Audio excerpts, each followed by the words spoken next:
کھانے سے پہلے اور بعد میں وضو کرنا محتاجی کو دور کرتا ہے، اور یہ انبیاء کرام علیہم السلام کی سنتوں میں سے ایک پاکیزہ سنت ہے۔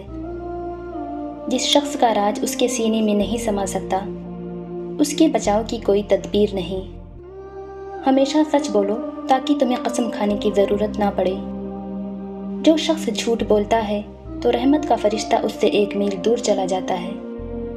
وہ شخص کیسے تکبر کر سکتا ہے جو مٹی سے بنا ہو، مٹی میں ملنے والا ہو اور مٹی میں کیڑے مکوڑوں کی غذا بننے والا ہو۔ تم میں بہترین شخص وہ ہے جو خود قرآن پاک کی تعلیم حاصل کرے اور دوسروں کو قرآن پاک کی تعلیم دے۔ خاموشی رہنا ہر مصیبت کا علاج ہے، لیکن ظلم کے خلاف آواز اٹھانا بہترین عمل ہے۔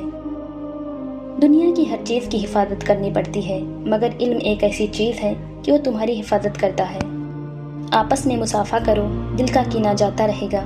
تحفہ دیا لیا کرو، محبت پیدا ہوگی، عداوت نکل جائے گی۔ بے شک دلوں میں برے خیالات آتے ہیں، مگر عقل و دانش اور اللہ کا فضل و کرم انسان کو ان سے دور رکھتے ہیں۔ 3 رشتے 3 وقتوں میں پہچانے جاتے ہیں۔ نمبر 1 اولاد بڑھاپے میں، نمبر 2 دوست مصیبت میں، اور نمبر 3 بیوی غربت میں۔